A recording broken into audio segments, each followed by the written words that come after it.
السلام علیکم لسنر، سچی کہانیوں کے سلسلے کی ایک نئی منتخب کہانی پیش خدمت ہے۔ پیدائشی نام تو اس کا سکینہ تھا، مگر اس سے پہلے کہ وہ سکینہ سے سکو بنتی، جیسا کہ دیہات میں اور خصوصاً غریب علاقوں میں رواج ہے کہ نام اگر شبانہ ہے تو وہ شپو بن جائے گی، زرینہ ہے تو زری، اور اگر شمیم ہے تو وہ شمو بن جائے گی، مگر وہ 3-4 سال کی عمر میں سکینہ سے سکو نہیں بلکہ رانی بن گئی تھی، کیونکہ پیدا ہوتے ہی وہ سرخ رنگ کی تھی اور جوں جوں وہ بڑی ہوتی گئی رنگت مزید نکھرتی گئی۔ اس کی گوری رنگت کے سبب ہی اس کی ماں نے اس کو ایک بار پیار سے کہا، تو میری تھی رانی ہے۔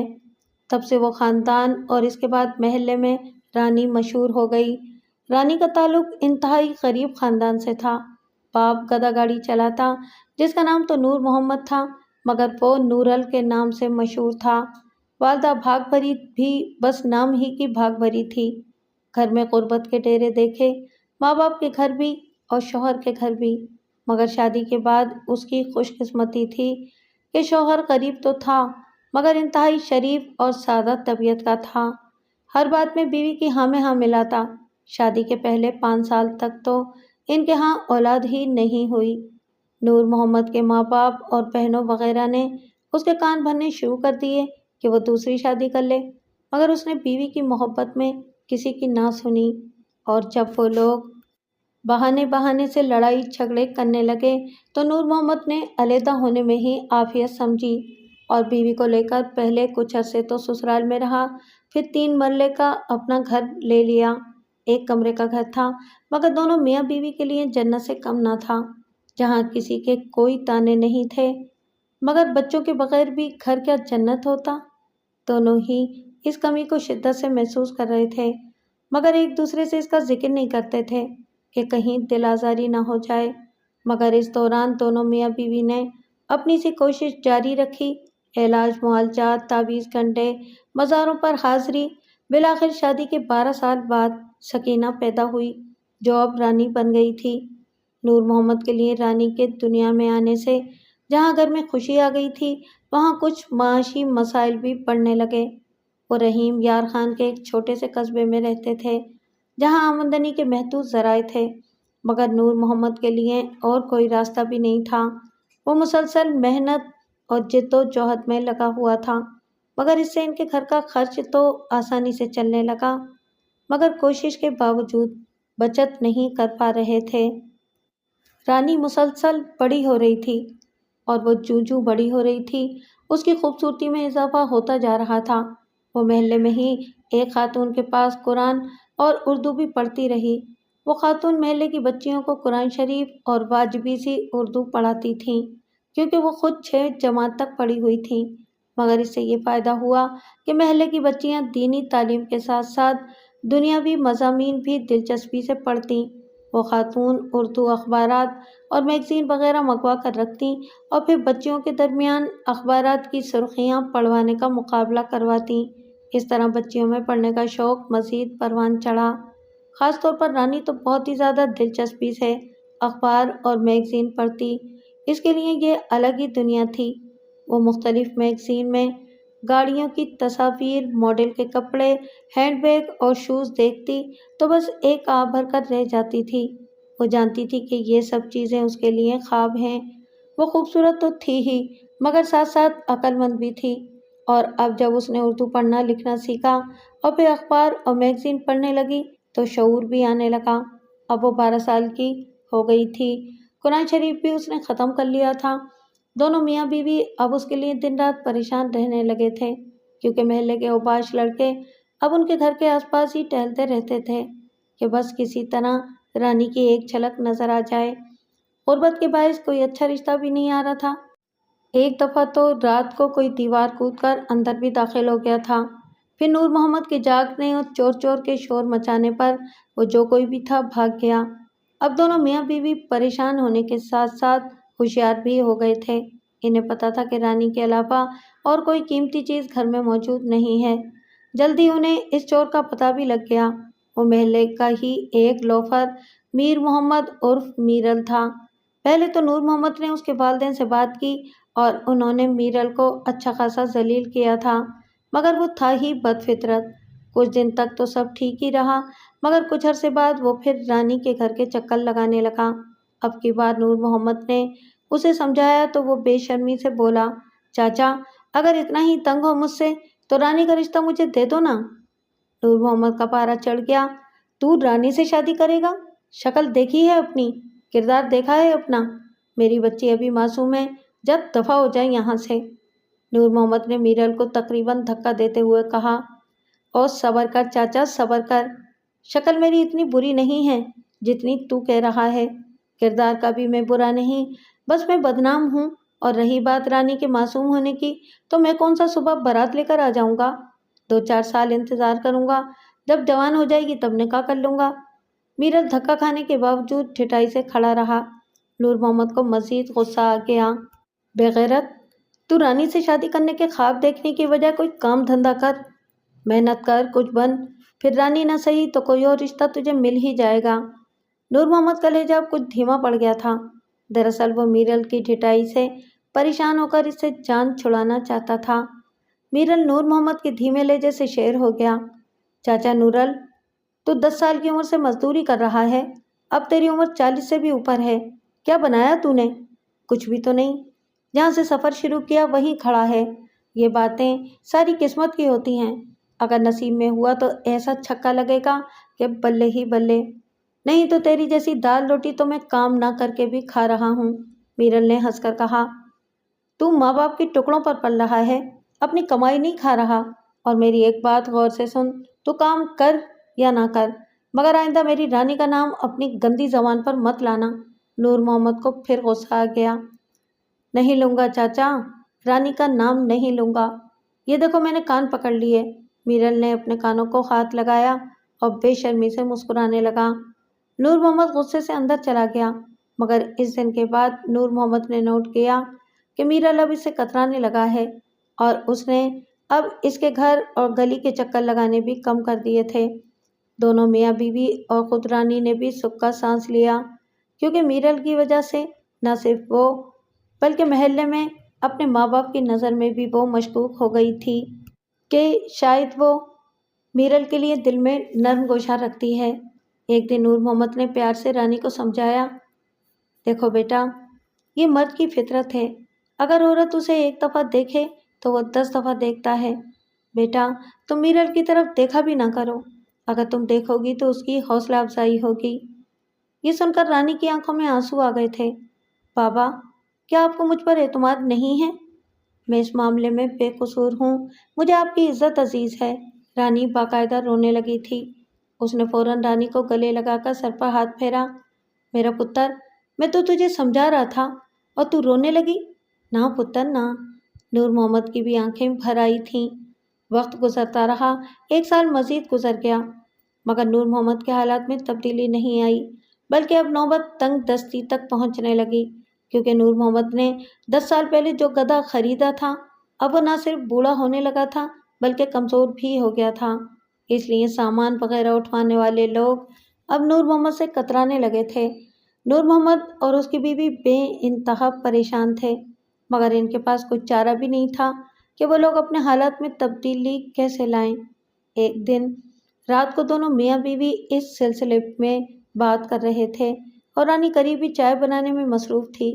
اسی دوران دروازے پر دستک ہوئی۔ نور محمد دروازے پر گیا۔ باہر میرل ایک ٹرے میں گوشت والا پلاؤ لیے کھڑا تھا۔ میرل کو دیکھ کر نور محمد کے چہرے پر تناؤ آنے لگا تھا۔ وہ تو سمجھا تھا کہ میرل سے جان چھوٹ گئی، مگر میرل تو گلی کا چکر لگانے سے گھر کا دروازہ کھٹکھٹانے تک پر آ گیا تھا۔ اس سے پہلے کہ نور محمد کچھ کہتا، میرل بول پڑا، چاچا آپ ناراض نہ ہوں، آج 11ویں شریف ہے تو ہم لوگوں نے گھر میں نیاز بنائی تھی، اماں نے بولا کہ میں آپ لوگوں کو چاول دے آؤں۔ میرل نے ٹرے نور محمد کی طرف بڑھاتے ہوئے کہا، آج 11ویں شریف ہے اور یہ چاول تمہاری امی نے دیے ہیں، مگر اس سے پہلے تو تم لوگوں نے کبھی نہیں دیے۔ نور محمد نے ٹرے کو مشکوک نظروں سے دیکھتے ہوئے کہا، چاچا آپ تو ایسے کہہ رہے ہیں جیسے میں جھوٹ بول رہا ہوں، دراصل ہر مہینے ہم لوگ مسجد میں چندہ دیتے تھے اور وہیں نیاز بنتی تھی۔ اور نمازیوں میں تقسیم ہوتی تھی، مگر اس دفعہ ہم نے گھر ہی میں نیاز بنائی تو امی نے آپ لوگوں کے لیے بھی بھیج دی، میرل نے وضاحت کی۔ نور محمد نے میرل کے ہاتھ سے چاول کی ٹرے لے لی، مگر ایسے جیسے وہ میرل کی وضاحت سے مطمئن نہ ہو۔ اچھا ٹھہرو، میں برتن واپس لاتا ہوں، نور محمد نے کہا اور اندر آ گیا۔ کون ہے؟ اتنی دیر لگا دی، اور یہ چاول کون دے گیا؟ بھاگ پری نے حیرت سے نور محمد سے پوچھا۔ ارے بتاتا ہوں، پہلے تم کوئی برتن لے آؤ اور یہ ٹرے خالی کر دو، نور محمد نے کہا۔ بھاگ پری اٹھی، اندر سے برتن لے کر آئی اور ٹرے خالی کر دی۔ نور محمد نے ٹرے میرل کو دی اور اس کا شکریہ ادا کیا۔ کوئی بات نہیں چاچا، یہ کہہ کر وہ چلا گیا۔ رانی ابھی تک چائے بنا رہی تھی۔ رانی بیٹا، چائے کو اچھی طرح پکا کر لانا، نور محمد نے رانی کو کہا اور خود بھاگ پری کے ساتھ بیٹھ گیا۔ یہ چاول میرل دے گیا ہے، کہہ رہا تھا کہ آج 11ویں شریف کی نیاز گھر میں بنائی تو اس کی امی نے ایک ٹرے چاول ہماری طرف بھی بھجوا دیے، نور محمد نے بھاگ پری کو بتایا اور ایک نوالا کھاتے ہوئے کہا۔ زبردست، بڑا ذائقہ ہے اس خاتون کے ہاتھ میں۔ پھر جاؤ اور اس کے گھر میں رہنا شروع کر دو، بھاگ پری نے غصیلی آنکھوں سے نور محمد کو دیکھتے ہوئے کہا۔ ارے تم تو خواہ مخواہ بات کو کہاں سے کہاں لے جا رہی ہو، میں تو بس چاولوں کی بات کر رہا تھا، یہ لوگ کھا کر دیکھو، نور محمد نے پیار سے اپنے ہاتھ سے نوالا بنا کر بیوی کی طرف بڑھایا اور بھاگ پری کی طرف دیکھنے لگا۔ بھاگ پری نے کھا کے کہا، ہاں صحیح ہے۔ اچھا، اب رانی کو بھی بلا لیتے ہیں، نور محمد نے کہا اور رانی کو آواز دی۔ رانی بیٹا، اگر چائے بن گئی ہو تو پیالیوں میں ڈال کر جلدی لے آؤ اور چاول کھا لو۔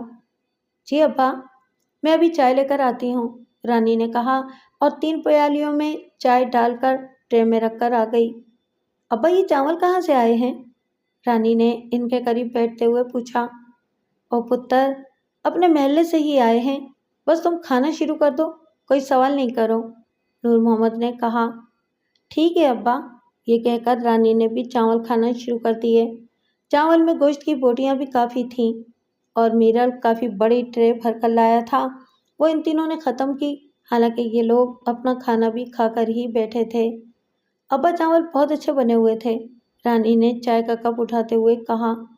یہ سب اپنی ماں سے کہو، نور محمد نے کنکھیوں سے بیوی کی طرف دیکھا۔ بھاگ پری نے غصے سے رانی کی طرف دیکھا۔ چلو اپنی چائے ختم کرو اور سونے کی تیاری کرو۔ جی اماں، رانی نے کہا اور جلدی جلدی چائے پینے لگی۔ تھوڑی دیر میں تینوں نے سونے کی تیاری کی اور اپنی اپنی چارپائی پر سو گئے۔ صبح وہ تینوں ہی دیر تک سوتے رہے۔ جب بھاگ پری کی آنکھ کھلی تو سورج کافی نکل آیا تھا۔ یا اللہ، آج کیا ہو گیا، اور یہ نورا بھی اب تک سو رہا ہے؟ بھاگ پری نے اپنے بستر سے اٹھنے کی کوشش کی، پتہ نہیں کیوں آج اس کا سر بھاری ہو رہا تھا۔ وہ بڑی مشکل سے اٹھی، نلکے تک گئی، ہاتھ منہ دھویا اور وہیں سے رانی کو آواز دی۔ رانی بیٹا اٹھو، جب تک تم آٹا گوندو میں چائے بنا لیتی ہوں۔ مگر رانی نے کوئی جواب نہ دیا تو وہ رانی کو اٹھانے کے لیے کمرے میں آئی، مگر چارپائی پر نظر پڑتے ہی اس کے قدم کمرے کے دروازے پر ہی رک گئے۔ رانی عجیب حالت میں سو رہی تھی، بالکل سیدھی، بال کھلے اور بکھرے ہوئے تھے، قمیض بھی ایک طرف سے اٹھی ہوئی تھی۔ بھاگ پری کا دل دھک دھک کرنے لگا۔ وہ تیزی سے رانی کی طرف بڑھی، آگے بڑھتے ہی وہ مزید خوفزدہ ہو گئی کیونکہ رانی کی چارپائی کے قریب ہی ایک مردانہ پرس پڑا تھا۔ بھاگ پری نے رانی کو اٹھانے کی بجائے نور محمد کو جھنجھوڑ کر اٹھایا۔ نورل، نورل اٹھو، ہم برباد ہو گئے ہیں۔ نور محمد گھبرا کر اٹھا۔ کیا ہوا؟ کیا ہوا؟ اور تم رو کیوں رہی ہو؟ بھاگ پری نے روتے ہوئے رانی کی طرف اشارہ کیا۔ نور محمد نے رانی کی طرف دیکھا اور فوراً سر نیچے کر لیا اور بیوی سے بولا، پہلے تم اس کی حالت درست کرو۔ بھاگ پری نے رانی کی قمیض درست کی اور چارپائی کے ساتھ پڑا پرس اٹھا کر لے آئی، نور محمد کو دیا۔ نور محمد نے پرس کھولا، اس میں کچھ پیسے پڑے ہوئے تھے اور میرل کا شناختی کارڈ بھی تھا۔ اس کا مطلب ہے کہ اسی کتے نے ہمارا گھر برباد کیا ہے، میں اس بےغیرت کو چھوڑوں گا نہیں، اسے قتل کر دوں گا۔ حوصلہ کرو نورل، اس میں ہماری مزید بربادی ہے۔ اول تو تم اسے مار نہیں سکتے اور کسی طریقے سے مار بھی دیا تو ہمارا کیا بنے گا نورل؟ ہم کہاں جائیں گے؟ اور پھر بے سہارا عورتوں کے لیے تو ہر جگہ کوئی نہ کوئی میرل موجود ہے، بھاگ پری نے روتے ہوئے کہا۔ اسی دوران رانی نے پانی مانگا۔ بھاگ پری نے بھاگ کر پانی کا گلاس لا کر رانی کو دیا۔ رانی نے اٹھنے کی کوشش کی مگر ناکام رہی۔ بھاگ پری نے اسے ہاتھ کے سہارے سے اٹھایا۔ پتر، آرام سے اٹھ، ساری رات تجھے بخار تھا، بھاگ پری نے کہا اور رانی کو لٹا دیا اور ناشتہ بنانے میں مصروف ہو گئی، کیونکہ حالات جیسے بھی ہوں پیٹ کی آگ تو بجھانی ہی پڑتی ہے۔ نور محمد بھی گدا گھاڑی لے کر بجھے دل کے ساتھ کام پر روانہ ہو گیا، کیونکہ اس کا تعلق ایسے طبقے سے تھا جو روز کماتا اور روز کھاتا ہے۔ سارا دن نور محمد پریشان رہا، کام بھی بس نہ ہونے کے برابر تھا، لیکن اتنا ہو گیا تھا کہ شام کی روٹی تو چل جاتی۔ اب شام بھی ہو چکی تھی، اس نے واپس گھر کی راہ لی، مگر اس کا ذہن ابھی تک میرل پر اٹکا ہوا تھا۔ نور محمد بستی کے کونے پر پہنچا تو اسے میرل نظر آ گیا۔ نور محمد نے گدا گاڑی سائڈ پر روکی اور بھاگ کر پیچھے سے جا کر میرل کو دبوچ لیا اور تھپڑوں، مکوں اور لاتوں سے اس کی تواضع کرنے لگا۔ میرل اچھا خاصا تگڑا جوان تھا، مگر اس وقت وہ صرف اپنا بچاؤ کر رہا تھا۔ اگر وہ چاہتا تو میرل کو اچھی طرح سبق سکھا سکتا تھا، مگر اس نے کچھ بھی نہ کیا۔ جلد ہی نور محمد بھی تھک گیا۔ بول ذلیل، تو نے ایسا کیوں کیا؟ نور محمد نے ہانکتے ہوئے پوچھا۔ ارے چاچا، کیا ہو گیا؟ کیا ہو گیا آپ کو؟ کیا کر دیا میں نے ایسا؟ میرل نے معصوم بنتے ہوئے کہا۔ تو رات میرے گھر کیا کرنے آیا تھا؟ نور محمد نے کہا۔ میں آپ کے گھر کیا کرنے آؤں گا؟ چاچا، میں تو رات بستی میں بھی نہیں تھا، آپ کو چاول دینے کے بعد اپنے دوست حبیب کے پاس بستی لقمان میں تھا، میرل نے کہا۔ اچھا، اگر تو رات بستی لقمان میں تھا تو تمہارا پرس اور اس میں موجود تمہارا شناختی کارڈ اڑ کر میرے گھر آ گیا تھا، نور محمد نے کہا اور دوبارہ میرل کا گریبان پکڑ لیا۔ چھوڑ چاچا نورل، بہت ہو گیا۔ رات میرا پرس گر گیا تھا تو کسی نے اٹھا کے تمہارے گھر پھینک دیا ہوگا، تمہیں تو پتا ہے نا، پوری بستی میں سارے میرے دشمن ہیں، سجن تو کوئی ہے ہی نہیں، میرل نے کہا اور جھٹکا دے کر اپنا گریبان چھڑوا لیا۔ تو صحیح کہہ رہا ہے، میرل نے اس کی آنکھوں میں دیکھتے ہوئے کہا۔ او چاچا، پنچایت رکھ لے، لیکن اتنا یاد رکھنا بدنامی تمہاری ہی ہے، میں تو ہوں ہی بدنام آدمی۔ نور محمد خاموش ہو گیا تھا، پھر اپنی گدا گاڑی لے کر گھر کی طرف روانہ ہو گیا۔ اس کے پاس سوائے خاموش رہنے کے اور کوئی چارہ نہیں تھا۔ بہرحال اس دن کے بعد تو جیسے پریشانیوں نے نور محمد کے گھر کا راستہ دیکھ لیا تھا، کبھی بھاگ پری بیمار تو کبھی رانی کو بخار۔ نور محمد خود بھی اب ہمت ہارنے لگا تھا۔ پھر ایک دن تو حد ہی ہو گئی، نور محمد کا گدھا بوڑھا تو ہو ہی گیا تھا، مگر وہ ایک دن اچانک ہی ساتھ چھوڑ دے گا، نور محمد کے وہم و گمان میں بھی نہیں تھا۔ رات کو تو اس نے اسے صحیح سلامت اپنی جگہ پر باندھا تھا، صبح جب نور محمد اسے پانی پلانے گیا تو وہ مردہ حالت میں پڑا تھا۔ گدھے کے مرنے پر وہ بچوں کی طرح بلک بلک کر رو پڑا تھا، بلکہ اس کے ساتھ بھاگ پری اور رانی بھی روئے تھے، کیونکہ ایک تو وہ ان کی روزی کا ذریعہ تھا اور ان کے گھر میں 15 سال سے تھا، وہ گھر کے تینوں افراد سے ہی مانوس تھا۔ ابھی نور محمد اس غم سے نکلا ہی نہ تھا کہ 2 دن بعد رانی کی طبیعت خراب ہو گئی۔ بھاگ پری اسے فوراً قریبی کلینک لے گئی، جہاں لیڈی ڈاکٹر ایک فلاحی تنظیم کے تعاون سے بہت کم پیسوں سے دوائی وغیرہ دے دیتی تھی۔ اس نے رانی کا چیک اپ کیا اور بھاگ پری کو بلا کر کہا کہ اب رانی کا کچھ زیادہ ہی خیال رکھنا اور اگلی مرتبہ آنا تو مٹھائی بھی ساتھ لے کر آنا، کیونکہ یہ امید سے ہے۔ وہ تو یہ کہہ کر دوسرے مریضوں کو دیکھنے میں مصروف ہو گئی، مگر بھاگ پری پر جیسے غم کا پہاڑ ٹوٹ پڑا۔ وہ جیسے تیسے رانی کو لے کے گھر تک آئی اور گھر کے اندر ہی رانی پر تھپڑوں کی بارش کر دی۔ ارے تو پیدا ہوتے ہی مر گئی ہوتی تو اچھا تھا۔ رانی چپ چاپ اس جرم کی سزا سہتی رہی جو اس نے کیا ہی نہیں تھا۔ اس دن بھاگ پری شاید رانی کو مار ہی دیتی اگر نور محمد نہ آ جاتا۔ نور محمد نے پہلے تو بھاگ پری کو پیار سے منع کیا، مگر وہ جب نہ رکی تو اس نے اسے زور سے پکڑ کر دھکا دیا اور پھر رانی کو گلے سے لگا لیا۔ کیوں مار رہی ہو میری معصوم بچی کو؟ بھاگ پری نے کوئی جواب نہ دیا، بس چپ چاپ روتی رہی۔ اس دن گھر کے تینوں افراد نے رونے میں ہی گزارا۔ بھاگ پری دوپٹے سے سر باندھ کر ایک طرف پڑی رہی، رانی بھی چارپائی پر تکیے میں منہ چھپا کر روتی رہی۔ نور محمد بھی کافی دیر تک روتا رہا، مگر وہ مرد تھا، اسے ہمت پکڑنی تھی۔ وہ اٹھا اور قریبی قصبے مزدوری کے لیے نکل گیا۔ شام کو وہ ہوٹل سے 5 روٹیاں اور دال پارسل کروا کر لے آیا تھا اور ساتھ ہی دودھ بھی لیتا آیا تھا۔ جب وہ گھر واپس آیا تو باہر کا دروازہ کھلا ہوا تھا۔ بھاگ بھری بھی بے سود پڑی تھی اور رانی بھی سو رہی تھی۔ دراصل دونوں ہی روتے روتے سو گئی تھیں۔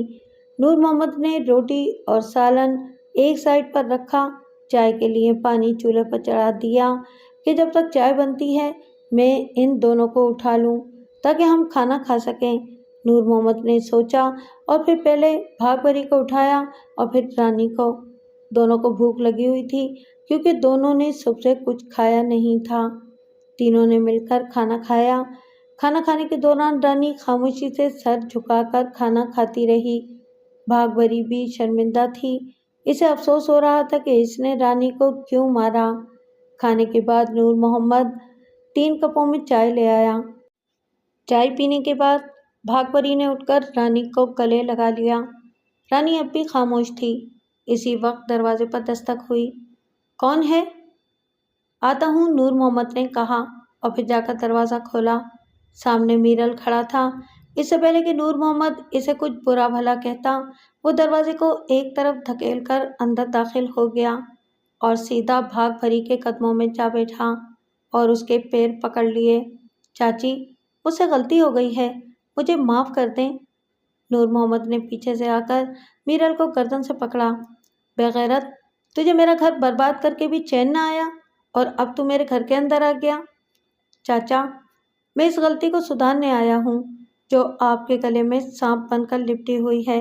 مجھے سب پتا ہے لیڈی ڈاکٹر نے رانی کی کیا رپورٹ دی ہے، میرل نے کہا۔ نور محمد نے اس کی گردن چھوڑی اور جا کر باہر کا دروازہ بند کیا اور پھر آ کر میرل کے قریب بیٹھ گیا۔ اچھا، تو تجھے یہ سب کچھ پتا ہے اور تو اپنی پہلی غلطی بھی تسلیم کرتا ہے، نور محمد نے کہا۔ ہاں چاچا، میں رانی کی محبت میں اندھا ہو گیا تھا۔ مجھے پتا تھا کہ آپ رانی کا ہاتھ مجھے کبھی نہیں دیں گے، اس لیے میں موقع تلاش کرتا رہا اور پھر اس دن جب اماں نے آپ لوگوں کے گھر نیاز بھجوانے کا کہا تو میں نے چاولوں میں بے ہوشی کی دوا ملا دی اور جاتے ہوئے میں نے اپنا پرس جان بوجھ کر یہاں گرایا تھا تاکہ آپ کا شک یقین میں بدل جائے، میرل نے کہا۔ نور محمد یہ سن کر اٹھا اور سامنے پڑی سبزی کاٹنے والی چھری اٹھا لی۔ اب تو تیرا قتل واجب ہو گیا ہے کمینے، نور محمد نے کہا اور میرل پر حملہ کیا، مگر میرل نے پھرتی سے اٹھ کر نہ صرف اپنا بچاؤ کیا بلکہ نور محمد کا چھری والا ہاتھ پکڑ کر دوسرے ہاتھ سے نور محمد کا گریبان پکڑ لیا۔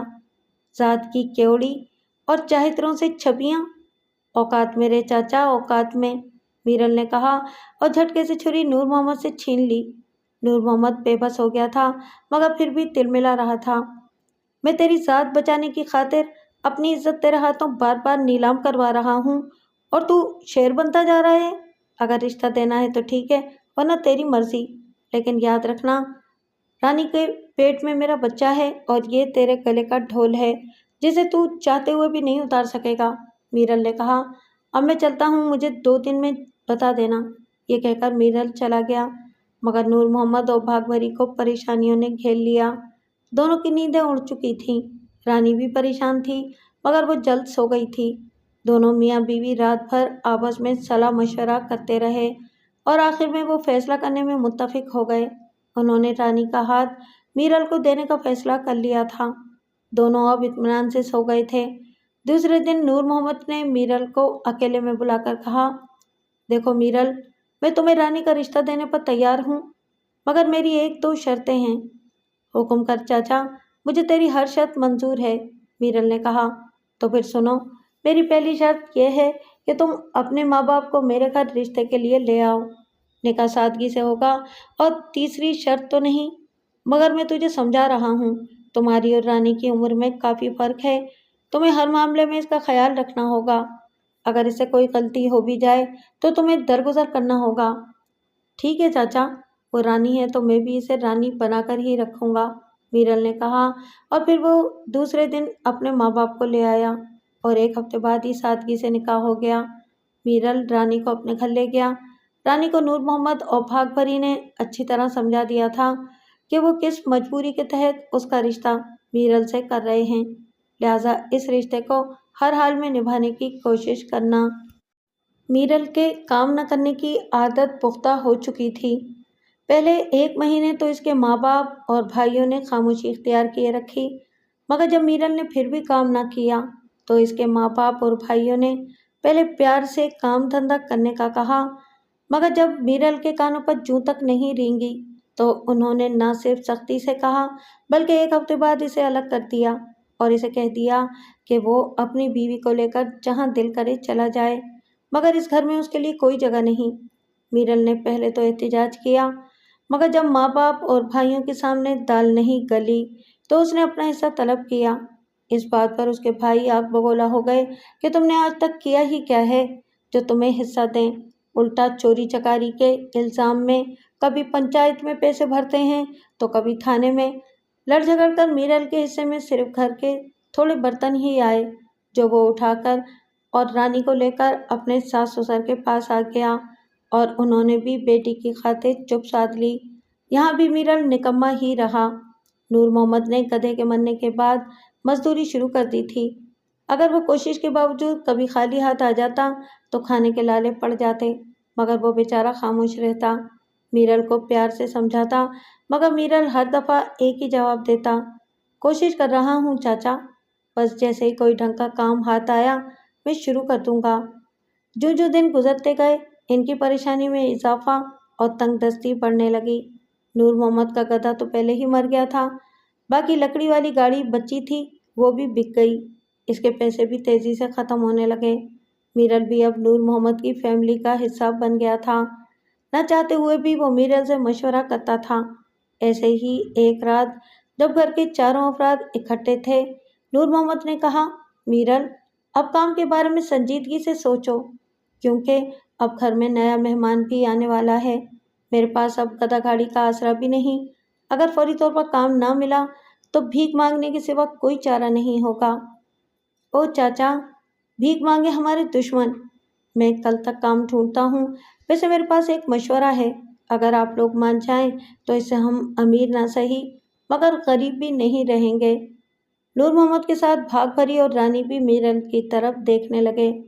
پھر نور محمد نے پوچھا، ایسا کون سا مشورہ ہے تمہارے پاس جس سے ہمارے دن پھر جائیں گے؟ چاچا، اگر ہم لوگ کراچی شفٹ ہو جائیں تو شاید ہمارے دن پھر جائیں، میرل نے کہا۔ او بیٹا، ہم رحیم یار خان شہر تک نہیں گئے تو پھر کراچی میں ہم کہاں رہ سکیں گے؟ نور محمد نے کہا۔ چاچا، کہاں کا پردیس، وہ بھی تو اپنے پاکستان کا حصہ ہے، اور ویسے بھی میرے کچھ رشتہ دار وہاں کافی عرصے سے ہیں، میں ان سے رابطہ کرتا ہوں، رہائش کا مسئلہ بھی حل ہو جائے گا اور وہ لوگ ہمیں کام پر بھی لگوا دیں گے، میرل نے کہا۔ نور محمد نے بھاگ بھری اور رانی کی طرف دیکھا، دونوں خاموش رہیں مگر ان کی آنکھوں سے رضامندی کی جھلک دکھائی دیتی تھی۔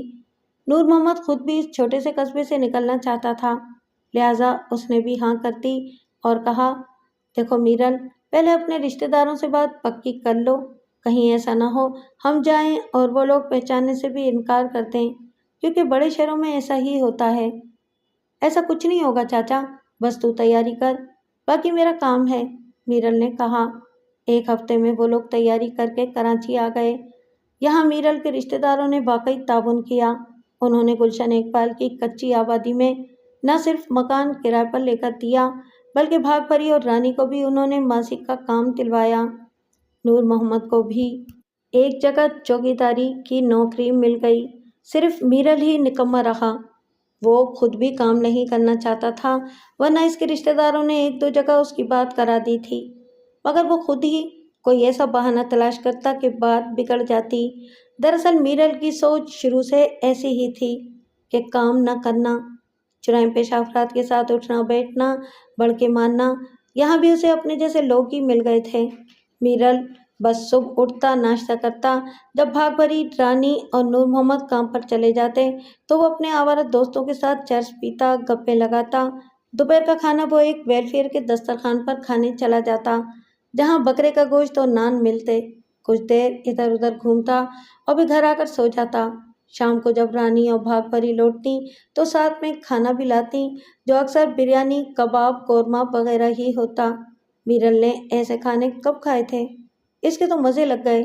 2 مہینے میں ہی اس کی صحت بدل گئی۔ قد اس کا ویسے ہی لمبا تھا، روزانہ گوشت اور چاول کھانے سے وہ کافی موٹا ہو گیا تھا۔ مجھے بھی اس نے بڑھا لی تھی، جس کی وجہ سے وہ شکلاً جرائم پیشہ لگنے لگا۔ بھاگبری اور رانی روزانہ 9 بجے کام پر نکلتی اور واپسی شام 4 بجے ہوتی تھی۔ 3-4 مہینے بعد رانی گھر بیٹھ گئی، کیونکہ ڈلیوری کے دن قریب آتے جا رہے تھے۔ 2 مہینے بعد رانی نے ایک بیٹے کو جنم دیا، مگر میرل کی روٹین میں کوئی فرق نہیں آیا۔ وہی گھومنا، گلی میں آوارہ دوستوں کے ساتھ بیٹھنا۔ ہر گزرتے دن کے ساتھ اس کے دوستوں میں اضافہ ہونے لگا، مگر اس کے سارے ہی دوست نہ صرف نکمے اور چرسی تھے، بلکہ کچھ تو چھینا جھپٹی اور ڈکیتی جیسے جرائم میں بھی ملوث تھے۔ ان کے ساتھ مل کر میرل بھی ڈکیتی کی چھوٹی چھوٹی وارداتیں کرنے لگا تھا۔ نور محمد تک تو یہ باتیں پہنچی تو اس نے میرل کو پہلے پیار سے، پھر دھمکا کر بھی دیکھا، مگر اثر الٹا ہوا۔ وہ انہیں ہی دھمکانے لگا۔ اب وہ رانی کو بھی دھمکا کر رکھتا تھا، کیونکہ وہ بیٹے کی وجہ سے گھر پر بیٹھی تھی۔ آخر روز روز کی بک بک سن کر رانی نے ماں کو کہا، اماں، اب میں کام کرنا چاہتی ہوں، میں گھر میں بیٹھ کر بور ہو جاتی ہوں۔ اس نے ماں کو میرل کے بارے میں نہیں بتایا تھا کہ وہ کام کے لیے دباؤ ڈال رہا ہے، ورنہ بھاگ پری میرل سے جھگڑتی اور میرل بدتمیزی پر اتر آتا، گھر میں نیا فساد کھڑا ہو جاتا۔ مگر ماں نے اسے سمجھایا، بیٹا ابھی بہت چھوٹا ہے، صرف 2 مہینے کا ہے، کام کیسے کرو گی اور اس کو کیسے سنبھالو گی؟ اماں کوئی ایسا گھر ڈھونڈو نا جہاں میں شہزاد کو بھی ساتھ لے جا سکوں، رانی نے کہا۔ اچھا، میں کہیں بات کرتی ہوں، بھاگبری نے کہا، اور پھر 1 ہفتے کی کوششوں کے بعد ایک بنگلے میں بات بن گئی۔ 2000 گز کے ڈبل سٹوری بنگلے میں صرف میاں بیوی رہتے تھے، بچے شادی شدہ اور ملک سے باہر تھے۔ مسز شاہ نے سارے دن کے لیے رانی کو کام پر رکھ لیا اور بچہ بھی ساتھ لے کر آنے کی اجازت دے دی۔ گھر کے مالک اسد شاہ ریٹائرڈ بیوروکریٹ تھے اور خاندانی جاگیردار تھے، شراب کے رسیا تھے، جبکہ ان کی بیوی سائرہ پڑھی لکھی مگر انتہائی سادہ مزاج تھیں، نہ لباس کا خیال نہ فیشن کی پرواہ، اس لیے 55 سال کی عمر میں بھی 60 سے اوپر کی لگتی تھیں۔ جبکہ اس کے برعکس اسد شاہ نہ صرف اپنی فٹنس کا خیال رکھتا بلکہ لباس کا بھی خاص اہتمام کرتا۔ شراب وہ صرف رات کو ہی پیتا تھا۔ گاؤں کی زمینیں ٹھیکے پر دے رکھی تھیں، جن کے سالانہ پیسے ان کے پاس پہنچ جاتے تھے۔ رانی نے جب اسد شاہ کے گھر کام شروع کیا تو وہ سائرہ شاہ کے رویے سے بہت متاثر ہوئی تھی۔ وہ اس کا بہت خیال رکھتی اور اس کے 2 مہینے کے بیٹے شہزاد کے لیے کپڑے وغیرہ بھی لے کر دیتی، اکثر نقد پیسے بھی دیتی رہتی تھی۔ رانی کو مکمل آزادی تھی کہ جو چیز ان دونوں کے لیے پکائے وہ اپنے گھر والوں کے لیے بھی لے کر جا سکتی ہے۔ اچھے کھانے ملنے لگے تو وہ نکھرنے لگی۔ مسز شاہ اسے بیٹی کی طرح مانتی تھی۔ 3 مہینے میں اسے 3 سوٹ سلوا کر دیے تھے، جسے پہن کر وہ شہزادی جیسی لگتی۔ اسے خبر بھی نہیں تھی کہ اس کی معصومیت، اس کی خوبصورتی اسد شاہ کے سکون کو برباد کر رہی ہے۔ ہر گزرتے دن کے ساتھ اسد شاہ کی بے قراری میں اضافہ ہو رہا تھا، مگر وہ سائرہ شاہ کے ڈر سے ظاہر نہیں کرتا تھا۔ خود سائرہ شاہ کے وہم و گمان میں بھی نہیں تھا کہ اسد شاہ رانی کو ایسی نظروں سے دیکھ سکتا ہے، کیونکہ رانی ہمیشہ سائرہ شاہ کو امی اور اسد شاہ کو ابا جی کہتی، مگر اسد شاہ نے کبھی ایسا تاثر نہیں دیا تھا کہ سائرہ شاہ کو شک ہوتا۔ اس طرح رانی بھی آزادانہ اسد شاہ کے کمرے میں چلی جاتی، کبھی چائے دینے، کبھی ڈسٹنگ کرنے، کبھی جھاڑو لگانے۔ اسے دیکھتے ہی اسد شاہ تڑپ جاتا، مگر رانی بھولی بھالی تھی، اس کی زبان پر ہمیشہ گردان رہتی کہ ابا جی چائے لے آؤں، ابا جی آپ باہر چلیں میں جھاڑو لگا لوں، ابا جی آپ ہٹیں میں ڈسٹنگ کر دوں۔ 1-2 دفعہ اسد شاہ نے اسے پیار سے سمجھایا بھی کہ رانی بیٹا مجھے انکل بلایا کرو، مگر رانی ہمیشہ بھولے پن سے کہتی، نہیں ابا جی، آپ لوگوں نے مجھے اتنا سکھ دیا ہے کہ مجھے آپ دونوں امی ابا کی طرح ہی لگتے ہیں، اور اسد شاہ دل ہی دل میں جل کر رہ جاتا۔ رانی اس کے حواس پر سوار ہو گئی تھی۔ اکثر ماہر نفسیات کہتے ہیں کہ مرد کی عمر بڑھنے کے ساتھ ساتھ دو چیزوں کی طلب اس میں بڑھتی جاتی ہے، ایک عمر کی اور دوسری حفظ کی۔ اور اسد شاہ بھی اب بھیڑیا بن کر رانی کو پھنبوڑنا چاہتا تھا، مگر زمانے سے ڈرتا بھی تھا۔ لیکن 6 مہینے بعد حالات نے ایک نیا رخ اختیار کر لیا۔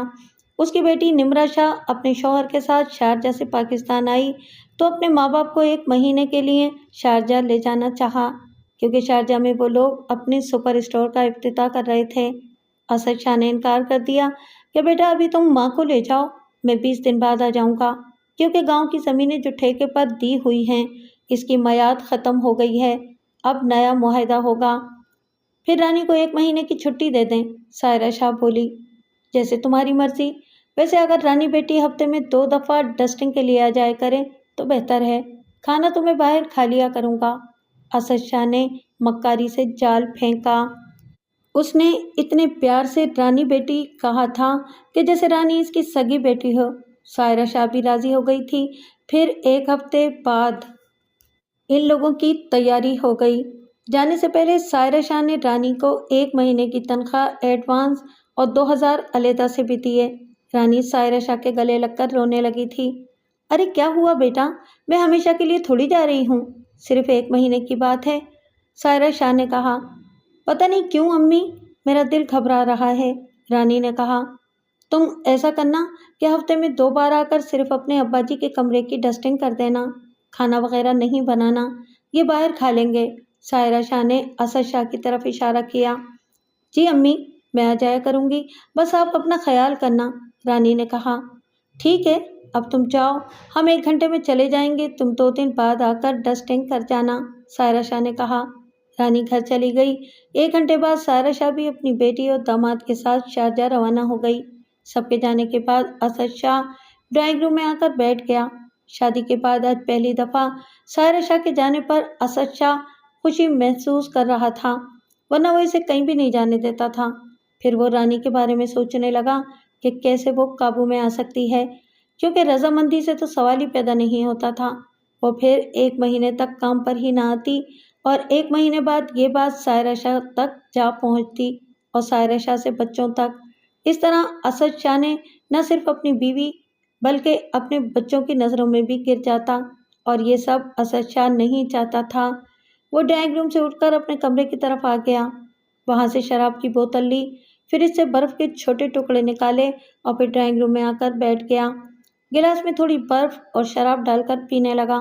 اسد شاہ شروع سے تنہائی پسند بھی تھا، اس لیے جاگیردارانہ پس منظر اور بیوروکریٹ ہونے کے باوجود نوکروں کی فوج تو دور، ڈرائیور بھی نہیں رکھتا تھا۔ یہ بھی نہیں تھا کہ وہ کنجوس تھا، وہ بہترین شاخص تھا، مگر نوکر رکھنے سے ہمیشہ الرجک رہتا تھا، کیونکہ اس نے ایسے کئی واقعات دیکھے تھے کہ نوکروں نے گھر لوٹ لیا۔ اسد شاہ نے پہلا پیگ پیا، پھر دوسرا، پھر تیسرا، آہستہ آہستہ سب خیالات منتشر ہونے لگے، صرف ایک ہی خیال اس پر غالب آنے لگا، رانی کا خیال۔ 2 دن بعد صبح 9 بجے رانی کام پر آئی تو اس نے پورا پلان تیار کیا ہوا تھا۔ رانی نے سلام کیا، اسد شاہ نے صرف سلام کا جواب دیا، بیٹا نہیں کہا، جو وہ اکثر سائرہ شاہ کے سامنے کہتا تھا۔ رانی نے شہزاد کو جھولے میں سلایا جو سائرہ شاہ نے اسے دلایا تھا، تاکہ شہزاد آرام سے سو سکے اور رانی گھر کا کام کر سکے۔ رانی آج بھی بہت خوبصورت لگ رہی تھی۔ ابو جی، آپ نے ناشتہ کر لیا؟ رانی نے پوچھا۔ اسد شاہ کو اس کا بار بار ابو جی کہنا زہر لگ رہا تھا، مگر وہ برداشت کرتا رہا۔ ہاں، میں نے ناشتہ کر لیا ہے، اور سنو، میرے کمرے میں جوس رکھا ہوگا، سو میں نے کچھ زیادہ بنا لیا تھا، اس لیے کچھ بچ گیا ہے، فوراً پی لینا ورنہ خراب ہو جائے گا، اسد شاہ نے کہا۔ جی ابو، میں پی لیتی ہوں، رانی نے کہا اور اسد شاہ کے کمرے کی طرف چلی گئی تاکہ کمرے کی صفائی وغیرہ بھی کر لے اور جوس بھی پی لے۔ رانی نے کمرے میں داخل ہو کر پہلے جوس پیا اور پھر کمرے میں صفائی شروع کر دی۔ جھاڑو لگا کر رانی نے کپڑا اٹھایا اور بیڈ روم کے فرنیچر کو صاف کرنے لگی، مگر اسی دوران اس پر غنودگی طاری ہونے لگی، سر بھی چکرانے لگا۔ یہ مجھے کیا ہو رہا ہے؟ رانی بڑبڑاتی ہوئی بیڈ پر بیٹھی اور پھر لیٹ گئی۔ اسد شاہ تھوڑی دیر بعد بیڈ روم میں آ گیا۔ رانی اس کے بیڈ پر بے سدھ پڑی تھی۔ اسد شاہ نے کمرے کا دروازہ بند کیا اور پھر انسان سے حیوان بن گیا۔ میرل کو تو پرواہ ہی نہیں تھی، لیکن بھاگ بھری 4 بجے کام سے واپس آئی تو رانی کو گھر نہ پا کر پریشان ہو گئی کیونکہ رانی نے اسے بتایا تھا کہ سائرہ شاہ اپنی بیٹی کے ساتھ ملک سے باہر ہے، صرف ابو جی یعنی کہ اسد شاہ گھر پر ہے، اس لیے وہ 9 بجے جائے گی اور 12-1 بجے واپس آ جائے گی۔ اس نے میرل کو ساتھ لیا اور اسد شاہ کے بنگلے پر گئی۔ وہاں اسد شاہ نے دروازہ کھولا اور جو کچھ اس نے کہا اس سے بھاگ بھری کے پاؤں تلے سے زمین نکل گئی۔ اسد شاہ نے کہا، ہم نے تو اسے 1 مہینے کی چھٹی دی تھی کیونکہ سائرہ یہاں ہے نہیں اور میں بھی کھانا وغیرہ باہر کھاتا ہوں، اس لیے رانی کو پہلے ہی کہہ دیا تھا کہ وہ 1 مہینے بعد آئے جب سائرہ واپس آ جائے۔ اسد شاہ نے کہا تو بھاگ بھری وہیں نیچے بیٹھ گئی اور رونے لگی۔ اسد شاہ پریشان ہو گیا کہ کہیں معاملہ بڑھ نہ جائے، لیکن زمانے کے سرد و گرم جھیلے ہوئے تھا۔ اس نے کہا، آپ پریشان نہ ہو سکتا ہے کہ اس کے ساتھ کوئی حادثہ ہو گیا ہو، ایکسیڈنٹ وغیرہ، اسپتالوں اور عیدی سینٹر دیکھتے ہیں، نہیں تو پھر تھانے میں رپورٹ کرا دیں گے، میں ابھی گاڑی نکالتا ہوں، اسد شاہ نے کہا اور اندر چلا گیا۔ میرل بھی اب پریشان ہو گیا تھا، رانی اس کی بیوی تھی اور سب سے بڑی بات 8 مہینے کا شہزاد بھی اس کے ساتھ تھا۔ تھوڑی دیر میں اسد شاہ نے گاڑی نکالی، ان لوگوں کو پیچھے بٹھایا اور پھر پوچھا، تم لوگوں کے پاس رانی کی کوئی تصویر وغیرہ ہے تاکہ ہم اسے دکھا کر عیدی سینٹر اور اسپتالوں سے معلومات کر سکیں؟ اس کی تصویر تو نہیں ہے صاحب جی، بھاگ بری نے کہا۔ اس کی تصویر ہے چاچی، ہم نے 1 مہینہ پہلے بنوائی تھی، میرل نے کہا۔ ٹھیک ہے، گاڑی لے چلتے ہیں گھر، پہلے تصویر اٹھاتے ہیں پھر آگے دیکھتے ہیں، اسد شاہ نے کہا۔ مجھے راستہ بتاتے رہو۔ ٹھیک ہے، آپ چلیں، میں بتا رہا ہوں، میرل نے کہا۔ 10 منٹ میں ہی وہ لوگ تصویر لے کر پہلے عیدی سینٹر پھر مختلف اسپتالوں میں دیکھتے پھرے، مگر رانی وہاں ہوتی تو پتہ چلتا نہ۔ اسد شاہ ان لوگوں کو لے کر اپنے علاقے کی حدود میں موجود تھانے کی طرف چلا گیا۔ تم لوگ ابھی باہر رکو، میں اندر بات کرتا ہوں، پھر میں تم لوگوں کو بلواتا ہوں، اسد شاہ نے کہا اور تھانے کے اندر چلا گیا۔ وہ ڈائریکٹ SHO سے ملا، اپنا تعارف کرایا اور کہا کہ ہمارے گھر میں ایک لڑکی کام کرتی تھی، وہ آج صبح سے غائب ہے، اس کی والدہ اور شوہر پریشان ہیں۔ ویسے مجھے لگتا ہے کہ وہ خود ہی کہیں گئی ہے، کیونکہ ہم لوگوں نے تو اسے 1 مہینے کی چھٹی دی تھی، مگر اس نے گھر میں بتایا نہیں، بلکہ ان لوگوں کو کہا کہ میں کام پر جا رہی ہوں۔ آپ ان لوگوں کو تسلی دے دیں اور جو ممکن مدد ہو ان کی کر دیجیے گا، یہ رکھ لیں، چائے وغیرہ منگوا لیں۔ اسد شاہ نے کہتے ہوئے ہزار کے کچھ نوٹ SHO کی طرف بڑھائے۔ SHO نے نوٹ دیکھے تو اس کی باچھیں کھل گئیں۔ آپ فکر ہی نہ کریں، ہم عوام کی خدمت کے لیے ہی تو بیٹھے ہیں، SHO نے کہا۔ اچھا، اب میں لوگوں کو بلا لیتا ہوں، کیا نام ہے ان کا؟ SHO نے پوچھا۔ بھاگ بھری اور میرل، اسد شاہ نے کہا۔ ویسے آپ نے بھی اپنا نام نہیں بتایا۔ شاہ صاحب، میرا نام نواز بھٹی ہے، ویسے آپ مجھے بھٹی کہہ سکتے ہیں۔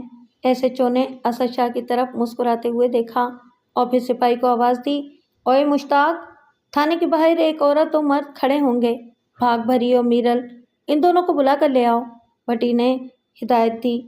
جی سر، یہ کہہ کر سپاہی باہر چلا گیا اور تھوڑی دیر میں میرل اور بھاگ بھری کو لے آیا۔